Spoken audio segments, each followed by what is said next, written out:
She became the billionaire CEO's greatest regret and his only chance at redemption through their son.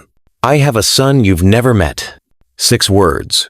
That's all it took to shatter Dominic Blackwood's world as he stood frozen, staring at the woman he'd walked away from 13 years ago. The tech CEO who commanded boardrooms with unwavering confidence now trembled before Eliza Winters and a 12-year-old boy with his eyes, his smile, his blood. That's impossible," Dominic whispered, his voice barely audible. Eliza's amber eyes, once filled with love, now hardened by years of single parenthood, never wavered. "His name is Leo. He has your aptitude for technology, your stubborn chin, and unfortunately, a genetic heart condition that requires treatment only your connections can provide. $10 billion. One son he'd never met. Dominic finally understood what winning cost. While he built towers of money, he missed the first 12 years of Leo's life. Dominic had built an empire worth billions, but standing on that modest brownstone porch, he realized he was actually bankrupt in everything that counted. 13 years of birthdays, first steps, and bedtime stories gone forever. Could any amount of money buy back the time he'd thrown away? Would this stranger ever call him dad and mean it? Could Eliza forgive the man who abandoned her when she needed him most? Or would Dominic's desperate attempt to become the father he should have been end in rejection? Before we dive in, pause. Who here hasn't subscribed yet? Don't just watch stories that remind you what truly matters. Be part of them. Tap like. If you've ever chased success and felt empty, share this video with someone who needs that reminder.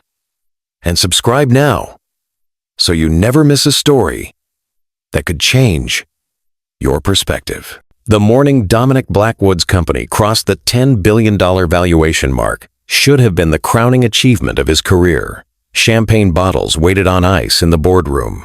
His executive team had gathered, ready to celebrate the milestone that would cement Nexus Technologies as the most valuable tech company of its generation. Dominic stood at the floor-to-ceiling windows of his penthouse office, gazing at the city skyline he'd conquered, when his phone chimed with an email notification. The subject line stopped his heart. "You should meet your son before it's too late." The email sat in his inbox for 7 minutes before he could open it. 7 minutes to decide between the life he built and the life he abandoned. The message was brief, direct, in a voice he'd never forgotten despite 13 years of silence. "I never told you about him. His name is Leo. He's 12 now. He's asking questions about his father that I can no longer deflect. We're back in the city. The choice to meet him is yours." Attached was a photo of a boy with Dominic's unmistakable gray eyes and determined jawline, but with Eliza's gentle smile, the smile that had once been his entire world, before ambition consumed everything else. Dominic dismissed his executive team's celebration with a distracted wave. "Family emergency," he muttered, a phrase so foreign on his lips it felt like speaking another language. His COO, Vivian, raised an eyebrow, but said nothing. In 13 years working together, Dominic had never once mentioned family. As his driver navigated through downtown traffic, Dominic's mind raced back to Eliza Winters. Brilliant, compassionate, fiercely independent. They'd met at a tech conference where she'd challenged his presentation with questions so insightful he'd offered her a job on the spot. Within months, they were inseparable, partners in both business and life. She'd been there in the early days of Nexus Technologies, working alongside him in that cramped apartment-turned-office, believing in his vision when no one else did. Then came the pivotal investment opportunity, the one that would either launch Nexus into the stratosphere or sink it entirely. The stress had been unbearable. Their relationship, once unshakable, began to fracture under the weight of 18-hour workdays and differing priorities. "We need to talk," Eliza had said one night, her voice steady despite the tears in her eyes. "Can it wait?" Dominic had replied, not looking up from his laptop. "The Singapore deal is hanging by a thread. It's important, Dom. So is this. Millions of dollars important. Future of the company important. I'm pregnant." The words had finally torn his attention from the screen. He'd stared at her, calculations already running through his mind, the timing, the implications, the complications. "Say something," she'd whispered. What he'd said next had cost him everything that mattered. "I can't do this right now, Eliza. The company is at a critical juncture. Maybe after the funding round." Her face had hardened in a way he'd never seen before. "There's always going to be another funding round. Another critical juncture. I need to know if you're in this with me or not." "That. Of course I am," he'd said automatically, but his eyes had drifted back to his laptop screen. "Just not right now. The mistake is always the same.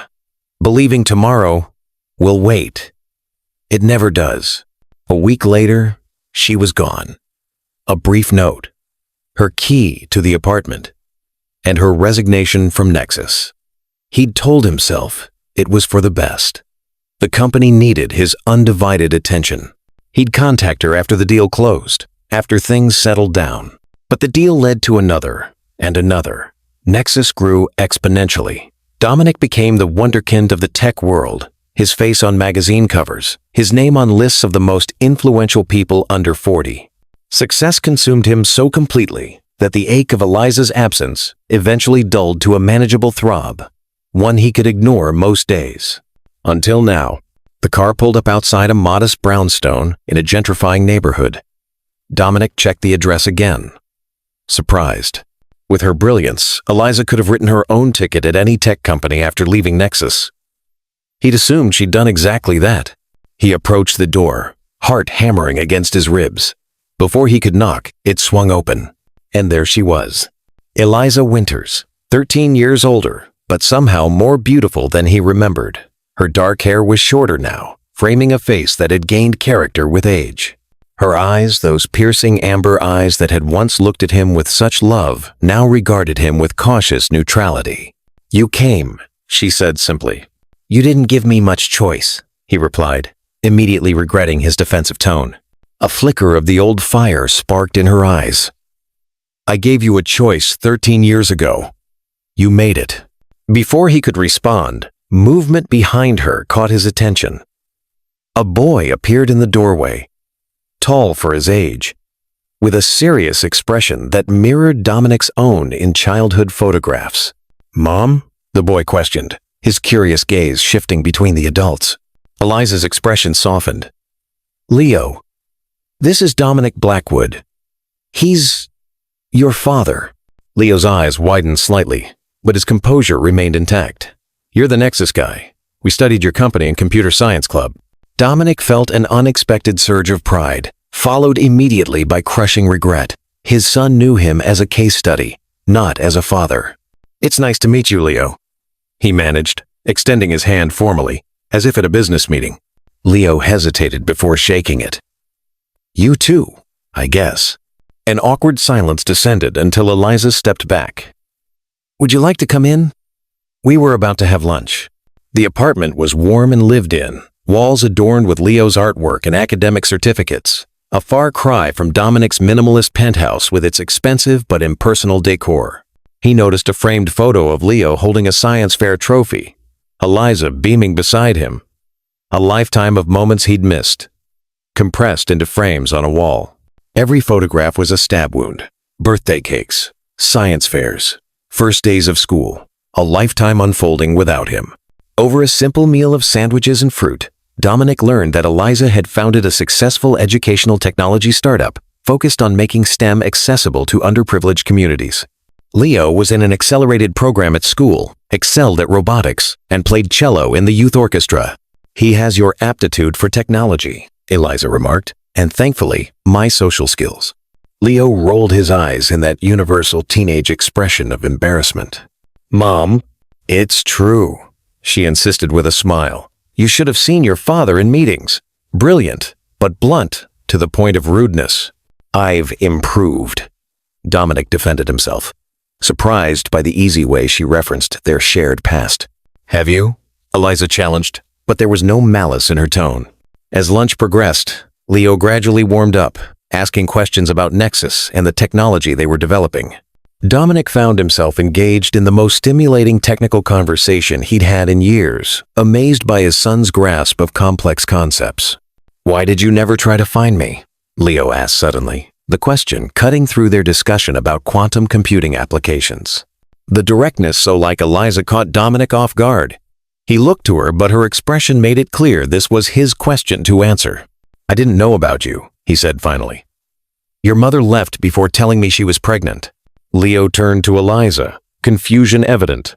You said he knew but wasn't ready to be a father. Eliza sighed. That's partially true. I told him I was pregnant, but he made it clear his priorities were elsewhere. I never explicitly said I was keeping the baby before I left.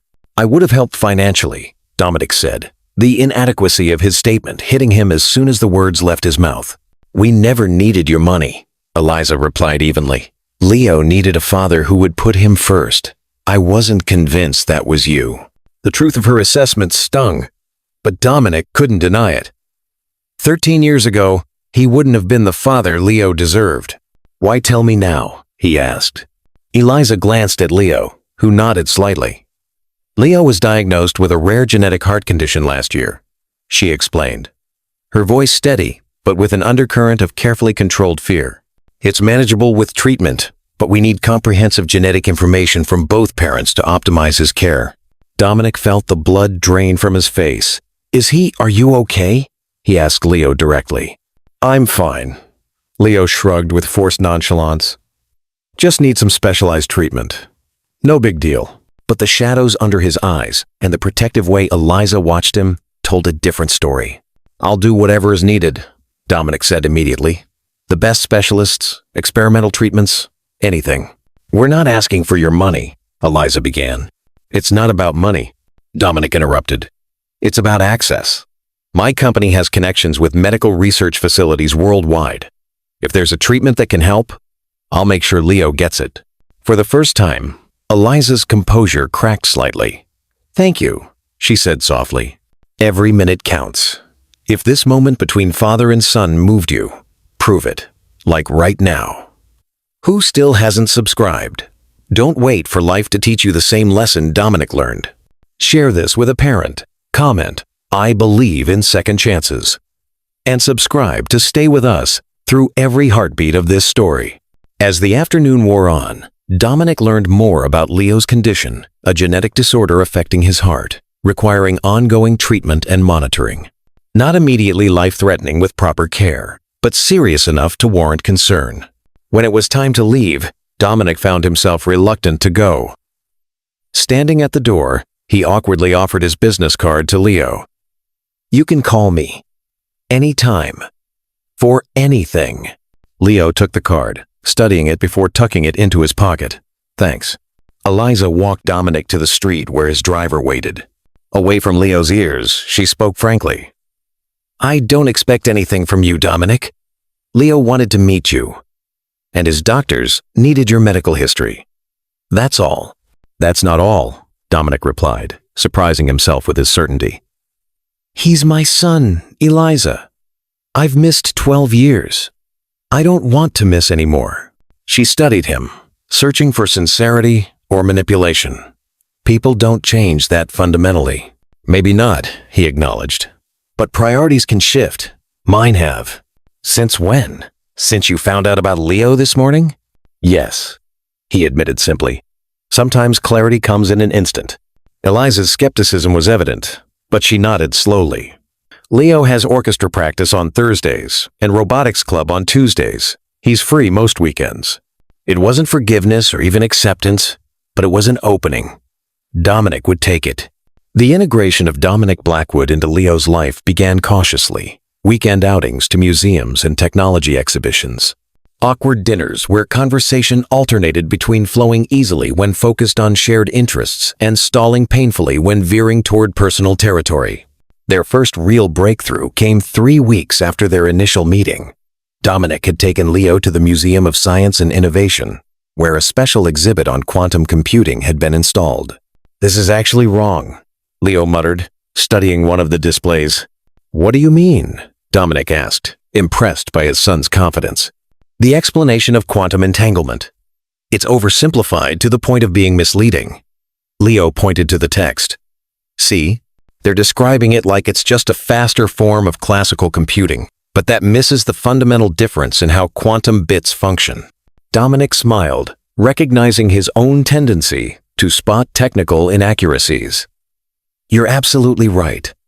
Want to know a secret? Leo looked up, curious.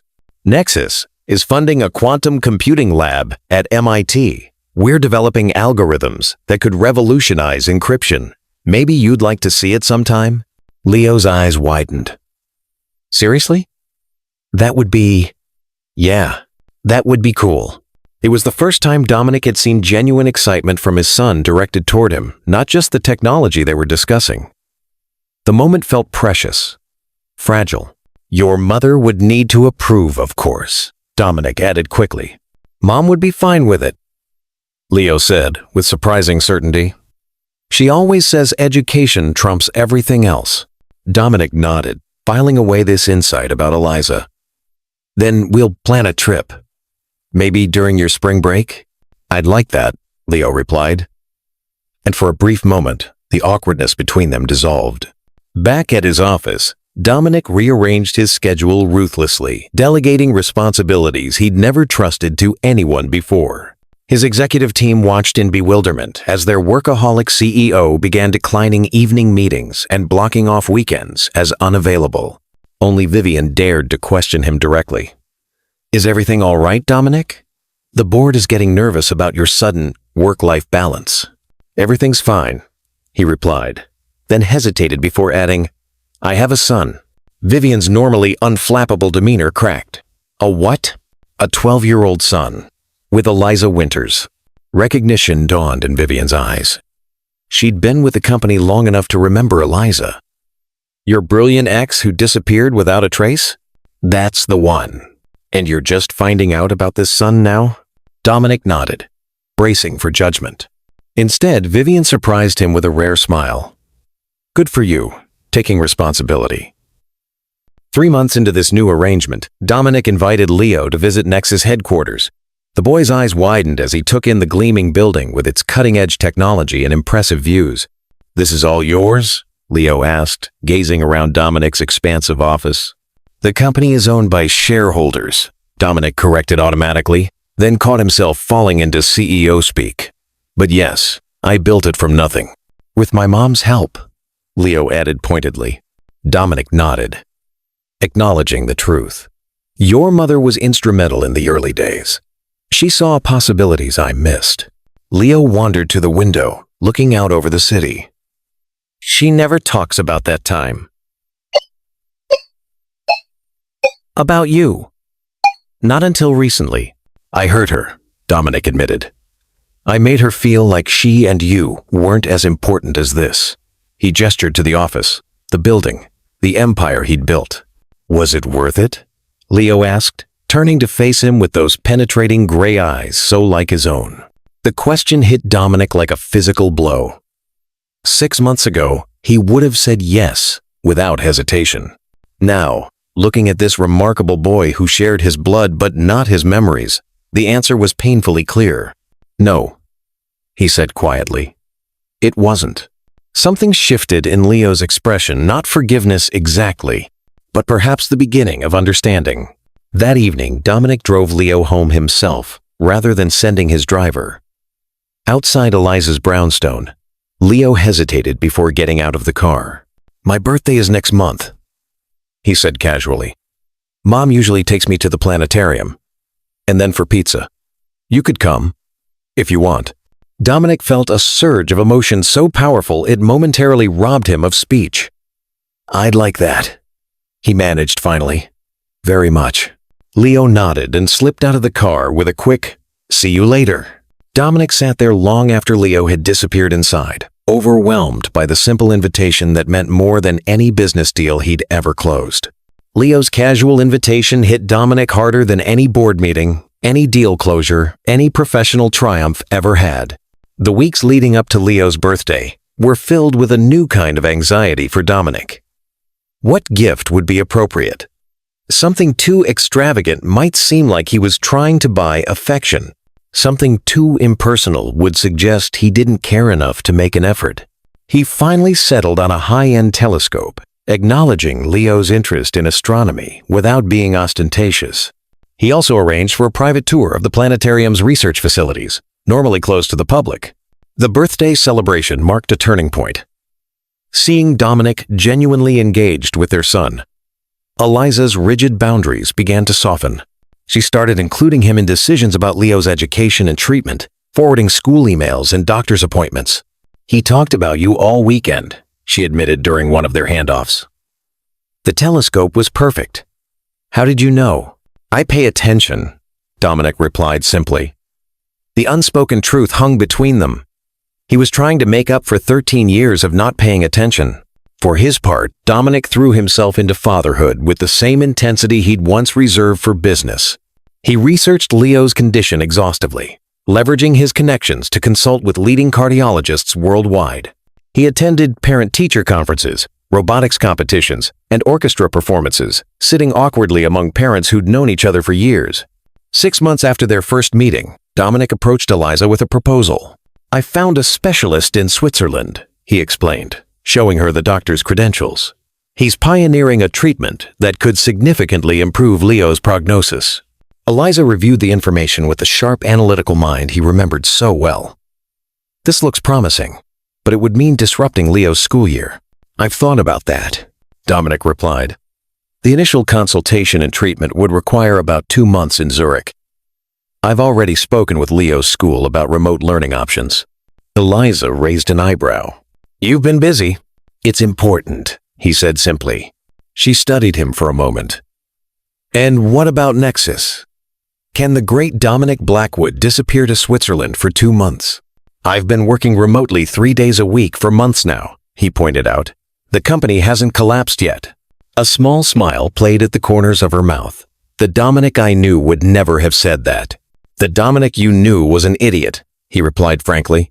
Her smile widened briefly, before concern reasserted itself.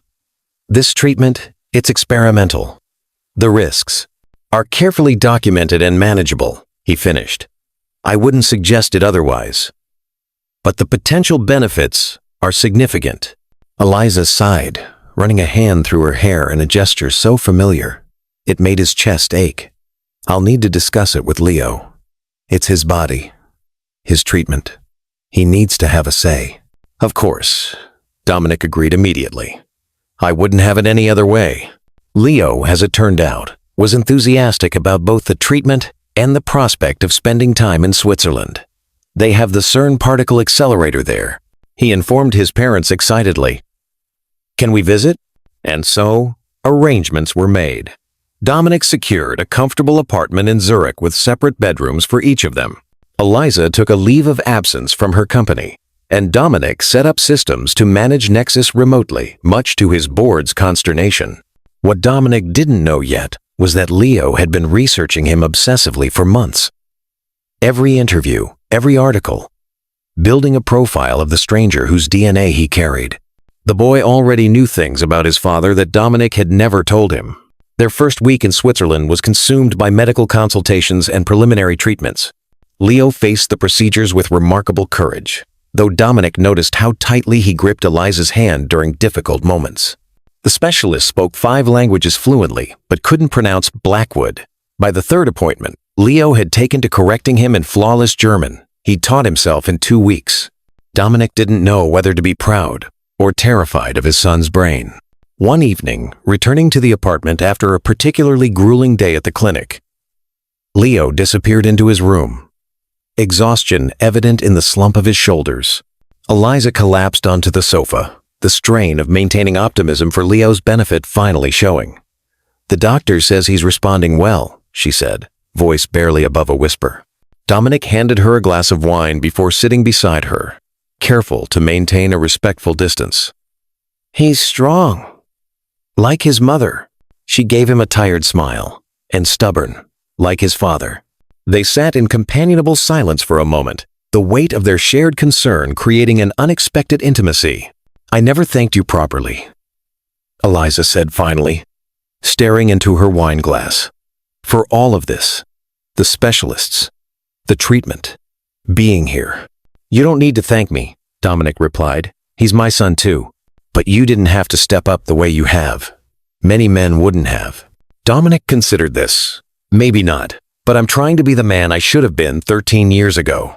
Forgiveness is hard, but it's freedom. Who here hasn't subscribed yet? Don't scroll past healing. Like if you've ever wanted to fix what's broken. Share this with someone who needs hope. And comment. Healing begins below. Then hit subscribe. Because the next chapter might heal you too. Eliza turned to face him fully. Why did you really let me go so easily back then? We had something real, Dom. At least, I thought we did. The question hung between them, demanding honesty after years of avoidance. I was terrified, he admitted. The truth, finally emerging. Not just of fatherhood, but of how much I loved you. How completely you had become essential to me. It felt dangerous. Dangerous? She echoed, confused. My father abandoned us when I was 8, Dominic explained, voicing a pain he rarely acknowledged. My mother worked herself to exhaustion trying to provide for us. I swore I'd never be vulnerable like that, never depend on anyone who could disappear. Then suddenly there you were, and I couldn't imagine my life without you. Understanding dawned in Eliza's eyes. So when I told you I was pregnant, I panicked. He finished, convinced myself that focusing on the company was the rational choice, that I was protecting both of us from inevitable disappointment. He laughed bitterly. Instead, I became exactly what I feared, someone who abandoned their family. The truth is, we often repeat the very patterns we swore we'd never follow. Sometimes, our deepest fears become self-fulfilling prophecies when we run from them instead of facing them. Eliza was quiet for a long moment. We were both young and scared. She finally said, I could have fought harder, made you understand about the pregnancy. But I was too proud, too hurt. You did what you thought was best for Leo, Dominic countered. You were right not to trust me then. Their conversation was interrupted by a sound from Leo's room. They both rose immediately, parental instinct overriding everything else. Leo was sitting on the edge of his bed, pale but composed. I couldn't sleep, he explained. The medication makes my thoughts race. Eliza sat beside him, brushing hair from his forehead. What can we do? Leo looked between his parents. Could you tell me the story of how you met? You both always avoid talking about before. Dominic and Eliza exchanged surprised glances. Please? Leo pressed. I want to know. And so they began, taking turns recounting their first meeting at the tech conference, finishing each other's sentences, and occasionally correcting each other's recollections. As the story unfolded, their whirlwind romance, the early days of Nexus, their shared dreams and complementary strengths, Leo's eyes grew heavy. By the time they reached the part where they moved into their first real office, he was asleep, breathing evenly. They quietly left his room, both shaken by the unexpected journey into their shared past. We were good together, Dominic said softly in the hallway, before I ruined everything. Eliza touched his arm lightly. We were, but that doesn't mean we would be now. We're different people. Are we? He questioned. Or are we finally becoming who we were always meant to be? She didn't answer, but the question lingered between them as they said goodnight and retreated to their separate rooms. The weeks in Switzerland fell into a rhythm. Mornings at the clinic, afternoons exploring the city when Leo felt strong enough, evenings spent in comfortable domesticity that felt both foreign and strangely familiar to Dominic. Leo's condition began to show marked improvement. Color returned to his cheeks, and his energy levels stabilized. The specialists were cautiously optimistic. Between treatments, they visited CERN as promised, took a train to the Alps, and explored medieval towns. They began to function as a unit, anticipating each other's needs and preferences, developing inside jokes and shared references. One evening after Leo had gone to bed, Dominic found Eliza on the apartment's small balcony, gazing at the lights of Zurich. Penny for your thoughts? He asked, joining her. I was just thinking about how strange life is, she replied. If you had told me a year ago that I'd be in Switzerland with you, watching our son get better, while we play happy families, Is that what we're doing? Dominic asked carefully. Playing? Eliza turned to him, moonlight silvering her features. I don't know what we're doing, Dom. This arrangement was supposed to be temporary, for Leo's treatment, but it feels right. He finished when she hesitated. It feels right. Their eyes held for a long moment before Eliza looked away. That doesn't mean it is right. We have separate lives waiting for us back home. Do we have to? The question escaped before Dominic could consider its implications. Have separate lives, I mean. Eliza's expression grew guarded. What are you suggesting? I don't know exactly, he admitted. Just that these past weeks have been the happiest of my life, despite the circumstances. Being with you and Leo, it feels like I've finally found what I've been searching for all these years. Dominic, she began, her tone warning. I'm not proposing we pick up where we left off, he clarified quickly. Too much has happened. But maybe we could explore what might be possible now, as the people we've become. Eliza was quiet for so long that Dominic began to regret his words. Finally, she spoke. When you left me, or when I left you, however you want to frame it, I was devastated. Not just because I loved you, but because I'd built my entire future around us. Our relationship, our company, our child. She took a deep breath. It took years for me to rebuild myself, to create a life that was entirely mine. I'm proud of that life, Dom. As you should be, he said softly. I can't risk losing myself again, she continued. And Leo, he's just getting to know you. If we tried something and it didn't work, it would hurt him, Dominic finished. I understand. Eliza reached out, surprising him by taking his hand. That doesn't mean I'm not open to possibilities, just that we need to be careful, for all our sakes. It wasn't the answer he'd hoped for, but it wasn't a rejection either. Dominic squeezed her hand gently, content for now, with this small connection and the promise of possibility. Their return to New York brought new challenges. The comfortable bubble of their Swiss existence burst as they reintegrated into their separate lives. Dominic returned to the demands of Nexus, though he maintained the boundaries he'd established, prioritizing time with Leo. Leo returned to school, his health significantly improved, though still requiring monitoring. His friends marveled at his stories of Switzerland and his casual mentions of his father, the famous tech CEO, whose face occasionally appeared in their textbooks. Eliza resumed leadership of her company, which had managed well in her absence but needed her vision to move forward with new initiatives. They established a co-parenting schedule that gave Leo stability while accommodating their professional responsibilities. Dominic purchased an apartment in Eliza's neighborhood, close enough for Leo to move easily between homes but maintaining appropriate separation. 3 months after their return, Dominic received an unexpected call from Eliza. Leo's school is hosting a father-son camping trip next weekend, she explained without preamble.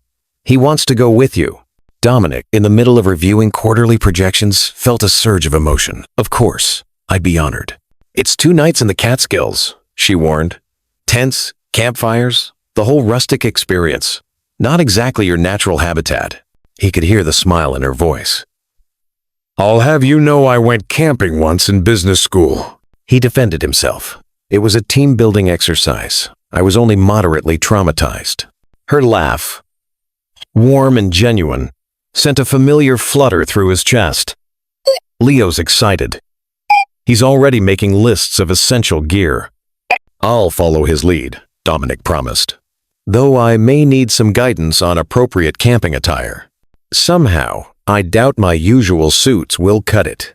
I'll have Leo send you his approved equipment list, she replied, still chuckling. Try not to show up in Italian leather loafers. If you still believe love deserves another try, prove it. Like this part, share it with someone afraid to love again. And comment your favorite line so far. And to everyone still watching quietly who hasn't subscribed yet, join this family now. Don't miss the moment. Love comes full circle. The camping trip proved transformative. Dominic, determined not to disappoint his son, threw himself into the experience with characteristic intensity. He purchased top-of-the-line equipment, studied wilderness survival techniques, and even practiced setting up his tent in his living room, none of which prepared him for the reality of sleeping on the ground, cooking over a fire, or the particular horror of communal bathroom facilities. But Leo's delight in showing his father the constellations, teaching him to fish, and introducing him to his friends' fathers made every discomfort worthwhile. On their final night, as they sat by the campfire after the other campers had retired, Leo unexpectedly leaned against Dominic's shoulder. "Thanks for coming, Dad," he said quietly, the title still new enough to send a jolt through Dominic every time he heard it. "Wouldn't have missed it," Dominic replied truthfully, cautiously putting his arm around his son's shoulders. Leo was silent for a moment, watching the flames. "Mom seems happier since you came back." Dominic tried to keep his voice neutral. "Does she?" "Yeah. She smiles more, even when she's pretending to be annoyed with you." "Your mother is very good at being annoyed with me," Dominic observed dryly. "She's had years of practice." Leo laughed, then grew serious again. "Do you still love her?" The directness of the question caught Dominic off guard. "That's complicated, Leo." "Why?" "Either you do, or you don't. Adult relationships aren't always that simple." "Seems simple to me," Leo persisted. "You look at her the way Mr. Abernathy looks at Mrs. Abernathy, and they've been married for like 40 years. Dominic was grateful for the darkness that hid his expression. "Your mother and I care about each other," he said carefully. "We both love you more than anything. That's what matters." Leo sighed with the exaggerated patience of a teenager dealing with obtuse adults. "If you say so." When they returned from the camping trip, muddy and exhausted but closer than ever, Eliza was waiting at Dominic's apartment. Her eyes widened at the sight of him, designer stubble, now a full beard, expensive outdoor clothing rumpled and stained. "Wow," she managed, lips twitching with suppressed laughter. "Wilderness life suits you." "I'm burning everything I wore and showering for approximately 3 hours," Dominic declared, dropping his gear. "But it was worth it." Leo launched into an enthusiastic recounting of their adventures, while Dominic gratefully accepted the coffee Eliza offered. Watching them together, Leo animated and happy, Eliza listening with genuine interest. Dominic felt a sense of rightness that transcended any business success. After Leo went to unpack, Eliza turned to Dominic with a soft smile. "Thank you for doing this with him. It means more than you know." "I'm the one who should be thanking you," he replied, "for giving me the chance to be his father, despite everything." Something shifted in her expression. "You've proven me wrong, you know. I didn't think you could change so fundamentally." "Not change," he corrected gently. "Reveal. This was always part of me, just buried under ambition and fear." The person we're meant to be often hides beneath layers of fear and misplaced priorities. Sometimes, it takes losing everything to find ourselves. Eliza studied him for a long moment. "Leo has a school break coming up next month. He's been asking about visiting the Nexus research facility in California." "That could be arranged," Dominic said, trying not to sound too eager. "I was thinking," she continued, a hint of uncertainty in her voice. "Maybe we could all go. Make it a proper trip. Leo's never seen the Pacific." Dominic's heart raced at the implication, not just co-parenting, but something that felt remarkably like a family vacation. "I'd like that," he said simply, afraid to say more and break the fragile moment. Eliza nodded, a faint blush coloring her cheeks. "Good. It's settled then." As she turned to leave, Dominic called after her. "Eliza?" She paused, looking back. "For what it's worth," he said quietly, "the answer to Leo's question is yes." Her brow furrowed in confusion. "What question?" "The one he asked me by the campfire, about whether I still love you." Dominic held her gaze steadily. "The answer has always been yes." Eliza's expression softened, vulnerability and hope warring with caution. "Dom, you don't need to say anything," he assured her quickly. "I just wanted you to know. No expectations, no pressure, just truth." She nodded slowly, eyes bright with emotion. "Truth is good," she whispered. "We could use more of that." As she left, Dominic felt lighter than he had in years. The future remained uncertain, the path forward unclear. But, for the first time, he was facing it with honesty and hope. The California trip marked another milestone in their evolving relationship. Leo thrived in the sunshine, fascinated by the Nexus research facility and equally enchanted by the Pacific Ocean. Dominic arranged a private tour of SpaceX for Leo's benefit, delighting in his son's wide-eyed excitement. Eliza gradually relaxed, allowing herself to enjoy not just Leo's happiness but Dominic's company as well. They fell into an easy rhythm, sharing parenting responsibilities and rediscovering the intellectual connection that had first drawn them together. One evening, walking along the beach while Leo collected shells ahead of them, Dominic tentatively took Eliza's hand. When she didn't pull away, something long dormant in his chest unfurled with cautious hope. "This feels like an alternate universe," she mused, watching the sunset paint the sky in brilliant oranges and pinks. "One where we made different choices. Better choices," Dominic amended. "Maybe," she agreed. "Though without those choices, we wouldn't be the people we are now. And I like who we've become, even if the journey was painful." Dominic squeezed her hand gently. "Wise as always." She turned to him, expression serious. "I'm still scared, Dom, of trusting this, trusting you." "I know," he acknowledged. "I haven't earned your trust yet, but I'm working on it, day by day." "You're doing better than you think," she admitted softly. "The way you've shown up for Leo, how you've rearranged your entire life around him, without complaint. It's more than I ever expected." "He makes it easy," Dominic said, watching their son chase waves at the shoreline. "Loving him is the most natural thing I've ever done." Eliza's eyes glistened in the fading light. "For me too."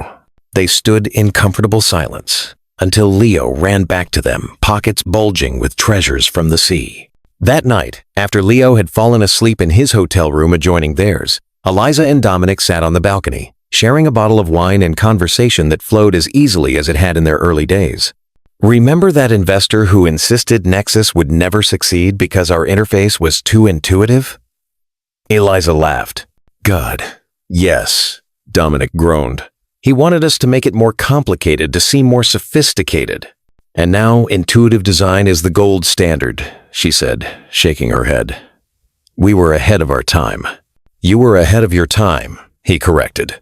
"I was just lucky enough to recognize your brilliance." Their eyes met, the shared memory creating a bridge across the years of separation. "I've missed this," Eliza admitted quietly. "Talking with someone who understands both the technical and the human elements. In my company, I'm always translating between the engineers and the educators." "You could come back to Nexus," Dominic suggested, the word surprising even himself. "Not as an employee, as a partner. We're expanding our educational division, and no one understands that intersection better than you." Eliza raised an eyebrow. "Are you offering me a job, Dominic Blackwood?" "I'm offering you your rightful place," he clarified. "You helped build Nexus. Its success is partly yours." She considered this, twirling her wine glass thoughtfully. "It's an interesting proposition. My company is stable now, with a strong leadership team. A strategic partnership could benefit both organizations." "Think about it," he urged. "No pressure. It would just be nice to work together again." "I will," she promised. Then, with a mischievous smile that reminded him of their early days, she added, "But I'd expect a significant equity stake and a seat on the board." Dominic laughed, delighted by her boldness. "I wouldn't have it any other way." The conversation shifted to lighter topics. But something fundamental had changed between them. A door once firmly closed had cracked open, allowing possibilities to bloom. Later that night, as Dominic walked Eliza to her door, she paused, looking up at him with an expression he hadn't seen in 13 years. "Thank you for today," she said softly. "For everything." "Eliza," he began, voice rough with emotion. She rose on tiptoes and pressed a gentle kiss to his cheek, lingering just long enough to send his heart racing. "Good night, Dom." He stood in the hallway long after her door closed, touching the spot where her lips had been, feeling like a teenager again, hopeful, terrified, and utterly alive. Are you smiling right now, but still not subscribed? Like, comment, share, subscribe, because real love stories don't fade when you believe in them. Their return to New York brought new developments. Eliza began serious discussions about a partnership between her educational technology company and Nexus. The potential merger would preserve her company's mission while expanding its reach through Nexus's resources and platform. Leo, thriving with his improved health and the stability of having both parents actively involved in his life, began to excel even more dramatically at school. His science project on immunological responses inspired by his own treatment won the regional competition and qualified for nationals. Dominic found himself in the unfamiliar but welcome position of helping with science fair preparations, late-night research sessions, and practice presentations. One evening, as they worked in Dominic's apartment, Leo looked up from his laptop with a thoughtful expression.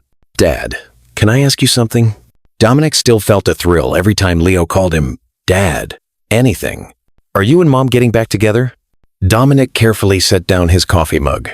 "What makes you ask that?" Leo rolled his eyes. "I'm 13, not blind. You look at each other differently now.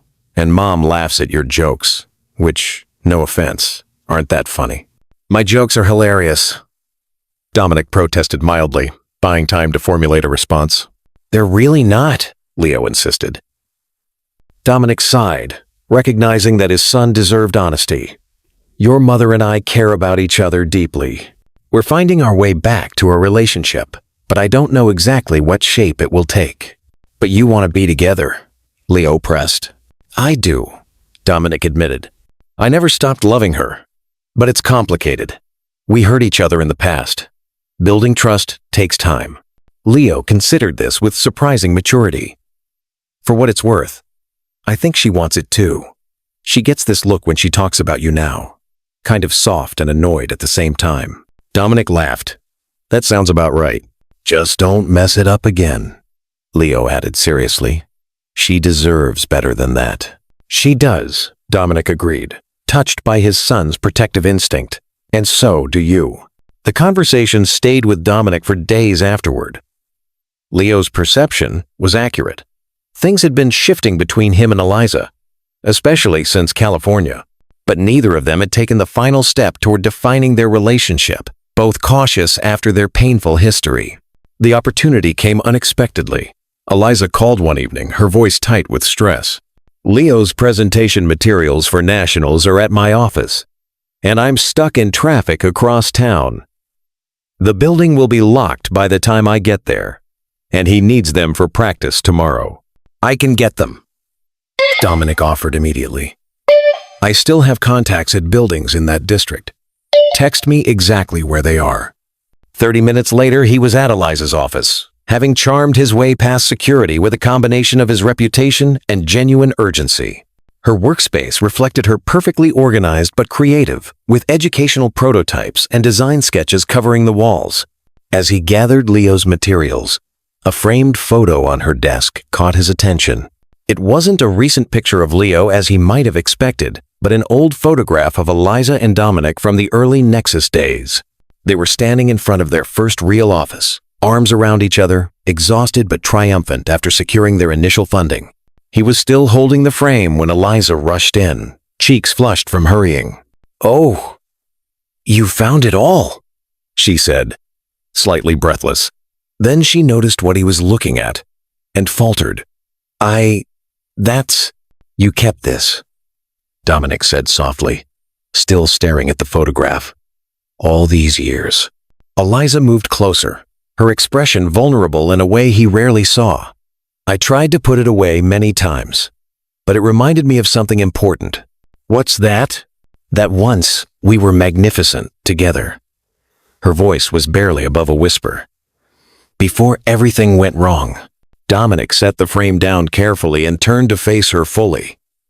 "Eliza, I need to ask you something, and I want you to be completely honest." She nodded, eyes never leaving his. "Is there a chance for us? Not just as Leo's parents, but as us. Because I've been falling in love with you all over again, and I need to know if I'm alone in this." The silence that followed seemed endless, though it probably lasted only seconds. "You're not alone," she finally said, her voice steady despite the emotion in her eyes. "I've been fighting it, Dom, telling myself it's nostalgia or convenience or just shared concern for Leo. But it's more than that." Relief and joy surged through him. "So what do we do now?" A small smile curved her lips. "Maybe we start with dinner? Just the two of us. An actual date." "I'd like that," he said, returning her smile. "Though I should warn you, my expectations are high. I'm dating Eliza Winters, after all." She laughed, the tension breaking. "I'll try not to disappoint." Their first official date felt both familiar and entirely new. They dined at a small, elegant restaurant where they wouldn't be recognized, talking for hours about everything and nothing: their companies, Leo's progress, books they'd read, changes in the tech landscape. "It's strange," Eliza mused over dessert. "In some ways, it feels like no time has passed. In others, 13 years is a lifetime," Dominic finished. "Better people, I think," she said thoughtfully. "At least, you are." He raised an eyebrow. "You had more room for improvement," she teased, then grew serious. "But yes, I've changed too. Motherhood transformed me. Building my company on my own terms. Learning to stand completely in my own power. You're extraordinary," Dominic said simply. "You always were. But now, you're breathtaking." A blush colored her cheeks. "Careful, Blackwood. Flattery will get you everywhere." "That's the plan," he replied with a grin. As he walked her to her door later that night, the moment felt weighted with possibility. Eliza hesitated, keys in hand. "Would you like to come in?" she asked quietly. "Leo's at a friend's house for a sleepover." Dominic's pulse quickened, but he shook his head reluctantly. "I want to. More than you know. But I think we should take this slowly. Do it right this time." Surprise and something like respect flickered in her eyes. "That's unexpectedly mature of you." "I told you I've changed," he said with a small smile. "Besides, you're worth waiting for. You always were." This time, when she kissed him goodnight, it wasn't on the cheek. The kiss was gentle but deliberate, a promise of things to come. Dominic returned it with restrained passion, cupping her face as if she were precious beyond measure. "Good night, Eliza," he whispered when they finally parted. "Good night, Dom," she replied, eyes bright with emotion. "I'll see you tomorrow." He walked home through the city streets, too full of energy to take a car, feeling more alive than he had in 13 years. Their relationship progressed with careful deliberation. They agreed not to tell Leo immediately, wanting to be certain of their path before potentially disrupting his newfound stability. But they carved out time for themselves: dinner dates after Leo was asleep, lunch meetings that had nothing to do with business, quiet moments stolen between the responsibilities of work and parenthood. Eliza's company and Nexus formalized their partnership, with Eliza taking a position on the Nexus board while maintaining leadership of her organization as a semi-autonomous division. The business press celebrated the merger as visionary, unaware of the personal reconciliation behind it.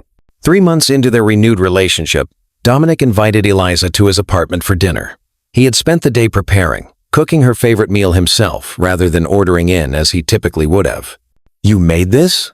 she asked incredulously, sampling the perfectly prepared salmon. "Since when do you cook?" "I've been taking classes," he admitted. "Figured it was time I learned to feed myself properly, and maybe impress a certain brilliant CEO in the process." "Consider me impressed," she laughed.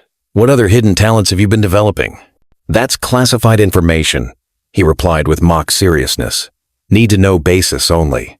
After dinner, he led her to the living room where a small wrapped package waited on the coffee table. "What's this?" she asked, picking it up curiously. "Open it and see." Inside was a small, elegant wooden box. When she lifted the lid, a familiar melody began to play: the song that had been playing the first time they danced together at a tech conference after-party where they'd both had too much champagne and too little sleep. "You remembered," she whispered, eyes wide. "I remember everything about us, Eliza," he said softly. "The good and the bad. It's all part of our story." She set the music box down carefully and moved into his arms. I love you, Dominic Blackwood. Despite everything. Because of everything. I love who you were, who you are, and who you're becoming. I love you too, he replied, holding her close. More than I have words to express. That night they finally surrendered to the passion that had been building between them for months. It was both familiar and new, the rediscovery of known territory transformed by time and experience, by loss and redemption. Afterward, lying in the darkness with Eliza's head on his chest, Dominic felt a sense of completion he'd never known in all his years of professional success. Move in with me, he said suddenly. You and Leo. Or we can find a new place together. Somewhere that's ours from the beginning. Eliza propped herself up to look at him. Are you sure? That's a big step. I've never been more certain of anything, he replied. We've lost 13 years, Eliza. I don't want to waste any more time. She studied him in the dim light. Let's talk to Leo first. This affects him most of all. They arranged a family dinner the following weekend. Leo, perceptive as always, seemed to sense something significant was coming. He eyed them suspiciously as they exchanged nervous glances throughout the meal. Finally, as they cleared the dishes, he set down his plate with deliberate care. Okay, what's going on? You're both acting weird. Dominic and Eliza exchanged a look. We have something to tell you, Eliza began carefully. You're getting back together, Leo stated matter-of-factly. Finally. I was wondering how long it would take you to admit it. Dominic blinked in surprise. You knew? Leo rolled his eyes with teenage exasperation. Dad, you have Mom's lipstick on your collar, and you've both been smiling like idiots for weeks. I'm 13, not oblivious. Eliza stifled a laugh. We wanted to make sure it was serious before we told you. We didn't want to upset you if things didn't work out. Leo's expression softened. Yes, they answered in unison, then smiled at each other. Then I'm happy too, he said simply. So, are we moving in together or what? Because if we are, I want the bedroom with the best Wi-Fi signal. Relief and joy washed over Dominic. We were thinking of finding a new place, something that would be ours, all of ours from the start. Leo considered this. As long as it's near my school and has space for my lab equipment, I'm in. And just like that, the decision was made. The search for their family home began immediately, with all three contributing criteria and preferences. Leo wanted a dedicated space for his scientific pursuits. Eliza needed natural light for her creative work. Dominic, to everyone's surprise, insisted on a proper garden. Since when do you care about plants? Eliza asked, bemused. Since I read that gardening reduces stress, he replied with a straight face. Apparently, some people find running a multi-billion-dollar tech company stressful. Can't imagine why. They found the perfect home in a tree-lined neighborhood with excellent schools, a gracious older house with character and space, needing some updates but structurally sound. The renovation became a family project, with each of them overseeing different aspects. Creating a home together became their love language. The paint colors they debated, the furniture they selected, each choice a small commitment to their future. 6 months after their reconciliation, they moved in. That first night, after Leo had finally settled into his new room, complete with state-of-the-art Wi-Fi and a dedicated study area, Dominic found Eliza on the back porch, gazing at their garden in the moonlight. Happy? He asked, wrapping his arms around her from behind. Beyond words, she replied, leaning back against him. If someone had told me 2 years ago that we'd be here now, you'd have had them committed, he finished with a chuckle. Probably, she agreed. Life takes such unexpected turns. Dominic turned her, in his arms, to face him. There's one more turn I'd like to take, if you're willing. Before she could respond, he reached into his pocket and withdrew a small velvet box. Eliza's eyes widened as he opened it to reveal a ring not ostentatious, despite his wealth, but elegant and unique. A deep blue sapphire surrounded by smaller diamonds. This isn't the same ring as before, he said softly, because we're not the same people. But my love for you has only grown deeper, richer, more certain. He took a breath. Eliza Winters. Will you marry me? Again? Better, this time? Tears glistened in her eyes. Yes, she whispered. 1,000 times yes. As he slipped the ring onto her finger, a voice came from the doorway. Does this mean I get to be best man? They turned to find Leo watching them, trying to look cool and unaffected despite the smile tugging at his lips. I think that position is traditionally reserved for the groom's closest friend, Dominic replied seriously. So yes, absolutely. Leo's attempt at nonchalance crumbled as he rushed forward to join their embrace. The three of them stood together under the stars, a family forged through pain and separation, but ultimately strengthened by the journey.